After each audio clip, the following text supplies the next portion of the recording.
Den er fuldt udrustet med stole, 4 stole og bord og de stænger, du skal bruge. Der er 2 sæt dyner og puder. Er det tilstrækkeligt? Ja, eller? Ja, vi har ekstra. Jeg har set, ja. Yes. Og så er der den der smartbunk. Og det er den, man både kan bruge til en hylde og til... Ja, den kan lige gå om på den anden side, så kan jeg vise dig, hvordan den er i brug. Det her det er bare sådan en seddel over alt, hvad der er i hivekameraen, og den bliver selvfølgelig tjekket, når man kommer ind igen. Så den ligger bare her. Adapter til, når vi skal spænde på. Hvis du bare bliver stået på den anden side, der er jo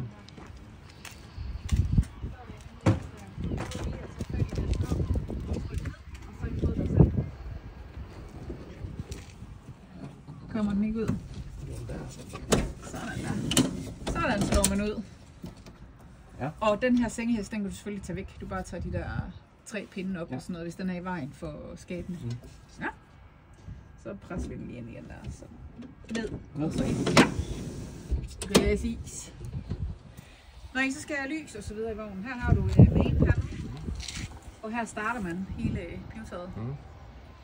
Hvis du skal have fryseren eller køleskabet i gang, så er det her. Når I skal lægge til at sove om aftenen, så vil det selvfølgelig lyse en del op der.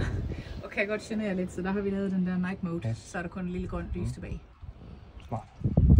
Lyskontakter til lyset her i vognen og main til ude i køkkenet. Så man skal selvfølgelig lige være ops på, at man ikke tænder lys ude i køkkenet og har klappen slået ned, så man bruger strøm på det.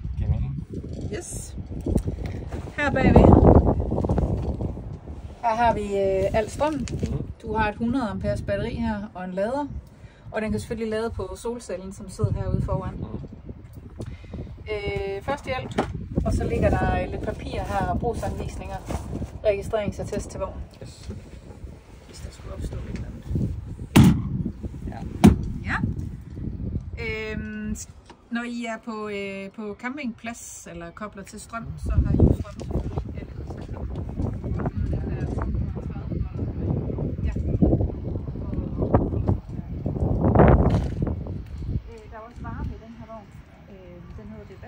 Og den styres på det display, du har øverst der. Man tænder på den lille knap oppe i hjørnet, der den der, ja. Og så vælger man simpelthen bare, så drejer og så trykker for at konfirmere, for at bekræfte sit valg. Og du kan også forudindstille den til på onsdag kl. 19, hvis I er ude. Så den varme luft, den kommer ind igennem de lidt lysere grå paneler dernede. Så at man lige kan på, at man ikke har en dyne op foran. Så den lige får lidt luft. Vinduerne har selvfølgelig nyt i net og mørklægning, både dørene og i taget. Ja. Hvad er den her? Hvor lang er den? 2,9 meter er liggemålet. Så ja, tak. Tak for det højde. Går det lige, eller hvad? Ja, det går lige. Det kan lige løbe an. Så har du, der er solcellen. Yes. Her foran. Der er låse på alle kasserne, og koden er 000. Det kan selv på 5 år. Ja. Der har du gassen, og der har du landkabel til at koble til, og den puttes bare ind der, og så til strømmen.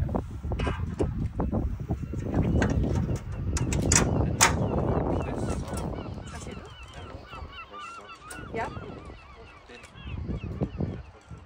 Ja. Nå. Har ikke så ikke en adapter derude på? Det kommer bare smart. Ja, men det er normalt. Det er den, der passer til de fleste. Så har du her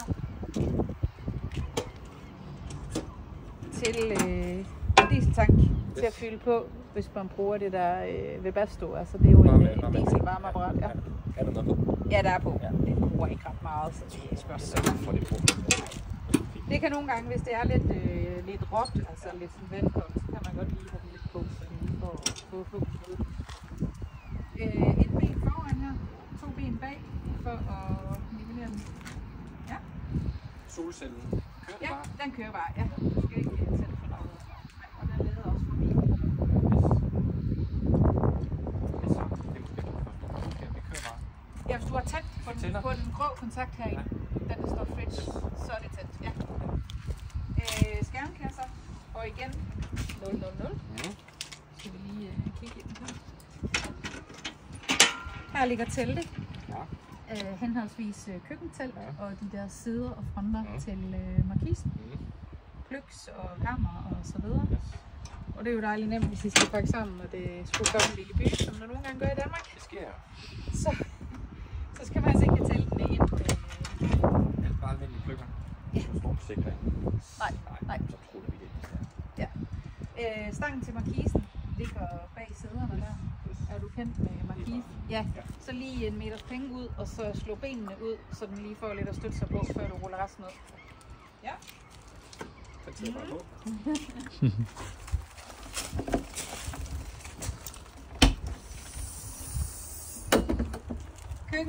Køkkenet her, og der skal du lige, den går i hak. Når man lukker her igen, så presser man lige ind der, kører cylinderen ned, så man ikke presser den ned der. Ja. Og her har du igen de samme kontakter, 230 volt, 12 volt, og så er der lyskontakterne. Ja, det. Ja. Skal ikke se tv, skal du? Nej, skal vi ikke? Præcis. Her ligger tilbehøret til gassen. Det er bare for, at det ikke ligger og rusher rundt. Ja. Ellers er den udstyret her med glas og porcelæn. Nederst der ligger også det der heat shield, som vi kalder det. Sådan en stikspade, man kan sætte på der. Men den har det med at hoppe af under kørsel, så derfor er den lagt ned der. Og bare til info, så varmeapparatet, det sidder herinde. Det er derfor, at luften kommer ind den vej der, så det kommer derfra. Ja. Køleboks, 22 liters. Jeg har taget vores af. Ja, jeg købte den ned fra jer for 4 år siden. Fedt. Ja. 45 liters. Så, så I har lidt. Og... Vi har lidt mere, men den er god. Det er altså også, når man kører og lige, hvis børnene er sultne og sådan noget, så har og det bliver lige lidt sjovt nok efter 5 minutter. Ja, så skal de tisse. Og så. Vandtank. Ja. Og den fyldes på her på siden. Så du har 2 store nøgler, som er til døre, og den lille er til vandtank. Yes. Ja. Så er der Moby Mountain. Teltet på taget. Jeg ved ikke, om du har prøvet det. Nej. Kun set video. Ja, du har set videoen. En gang. Så kan du lige slå det op for mig. Ja. Slå kameraet, tror jeg. Ja. Altså, du tager, der sidder en strop her, og en på midten, og den sidste der, og den løsner du. Så er låget løst, ikke også? Ja. Og så slår du op den vej, og så slår du op den anden vej ud. Op her først? Ja. Men se videoen, og ellers kig ind på hjemmesiden. Moby Mountain har garanteret også selv en video. Det er nogle stænger, der så skal på. Ja. Og så har du stige deroppe, teleskopstige. Den ligger også op i teltet, så man behøver altså ikke at skal bruge den her. Den kan være lidt stor for børn. Langt mellem stændene. Og kan der ligge mere med dyner og puder og sådan noget der? Nej. Yes, jeg anbefaler ikke at have noget op i den, når du slår den sammen. Der er du nødt til at tage den ned her. Ja. Hvad kan jeg mere sige? Jeg tror jeg sådan set, var det. Du har været i boksen. Ja. Ja. Godt. Goodie. Har du nogle spørgsmål? Nej. Jeg vil gerne se at slå den her op, bare for at have nogle sjove fraklip også. Nej, det kommer ikke. Ja. Må vi så se, hvor høj er du sådan, alt i alt? Ja. Jeg er kun, hvad I vil sige, 1,96. Kun 1,96? Prøv lige at se her, der er jo masser. Men altså... Der er masser plus. Testet af hverdagen, det er jo lige sådan, det skal være. Ja. Det er lige sådan, det skal være. Og der er jo masser af opbevaring herinde. Og det er lækkert at høre fra en, med en god højde på, man også kan være. Hvis I putter noget mere bagage ind, så put det gerne bagud i vognen. Fordi vi vil ikke have så meget tryk på kuglen. Nej. Det forandrer køreskabegenskaberne en del, hvis du har for meget downpressure på derude. Ja. Så I ved simpelthen ikke endnu, hvor I skal hen af ude i verden? Det gør du ikke. Nej.